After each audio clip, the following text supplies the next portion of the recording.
Welcome to The World Today. I am Amarachi Ubani.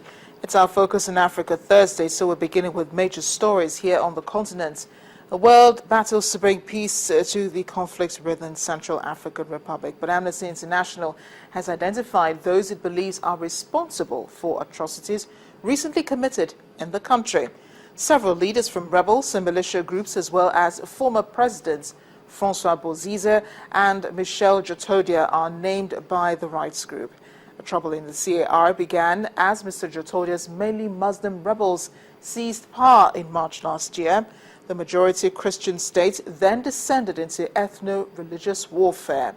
Thousands of people have been killed and almost a quarter of the country's 4.6 million inhabitants have been forced from their homes. The reports on Central African Republic, which is a time for accountability, is now, as most of the attacks have been conducted openly and the perpetrators showing no fear of sanctions. Meanwhile, checking in on what's going on in Libya, the United Nations says it has evacuated dozens of its foreign staff from the mission in the country due to worsening security situations there. A spokesperson for the UN support mission in Libya said the staff will return if the security situation improves. He, however, did not say how many had left the country. Libya is in crisis as the government and parliament are unable to curb militias that helped overthrow veteran ruler Muammar Gaddafi back in 2011 and are now defying state authority. On to the youngest country in the world. South Sudan's President Salva Kiir has called on rebels to resume peace talks on the country's third independence anniversary. The celebrations were overshadowed, though, by fighting, and in which thousands of people were killed, many brought to the verge of famine. In a swift response, rebel leader Riek Machar told media in Ethiopia that he's ready to resume dialogue, but has warned that his troops would target South Sudan's oil installations if fighting resumed and the government used all revenues to buy arms. Meanwhile, the European Union has imposed travel bans and asset freezes on two South Sudanese military leaders that it says are violating ceasefire agreements that were put in place to stop the fighting, which has killed thousands of people. The Council of European Union did not, however, name the two leaders in its brief statement. Neither did it specify which sides they were on, and the United States has taken much similar measures against the leaders from either side. Songs ring out in South Sudan. They're celebrating the third anniversary of their independence. Behind the party is a young nation on the verge of famine. Their president Salva Kiir spoke during the festivities, urging rebel leader Riek Machar to lay down his arms and resume peace talks. We don't talk about the negotiations in Addis Ababa. The negotiations are stalled.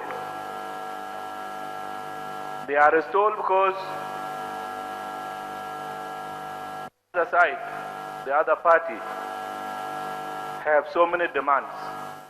Talks have stalled since a ceasefire was declared on May the 9th, with both sides accusing each other of violating previous peace deals. United. In conclusion, I just want to say that let us all rise above our differences for the sake of our beloved nation, and remember always, united we stand, divided we fall.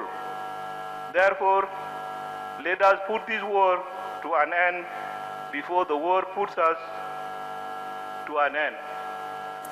More than 10,000 people have been killed since clashes broke out in Juba on December the 15th last year. The United Nations has warned that the East African country faces a catastrophic famine, with humanitarian agencies unable to deploy food or medicine to many remote northern regions due to insecurity. Somalia continues its fight against al-Shabaab's growing influence in the country. The government has sacked its police and intelligence chiefs following an assault on the presidential palace. Reports say 3 of the Al-Shabaab attackers were killed and the 4th was captured.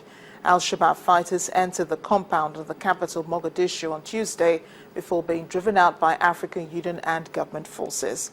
This was the second assault on the heavily fortified compound this year.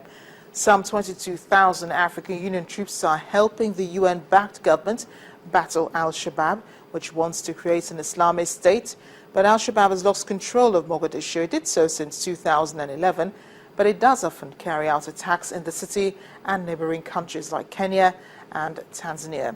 The group has vowed to step up attacks during the Islamist holy month of Ramadan. I'm being joined now by the VOA's Abdulaziz Osman. He is the Somalia service editor at the office in Washington. Abdulaziz, thank you so much for joining me on The World Today. Let's begin with that attack that happened on Tuesday, the attack on the presidential palace. Somalia already has the presence of African Union and UN troops there in the country, especially in Mogadishu. One would think that security must have improved over time. I think the security actually did not improve lately. We have seen a lot of attacks by Al-Shabaab. We have seen a lot of explosions, a lot of car bombs carried out by Al-Shabaab. Even though the government and AMISOM, African Union troops, are saying that the security is improved, but the residents in Mogadishu haven't seen that improvement lately. And of course, Al-Shabaab is carrying out attacks not just in Mogadishu. We're seeing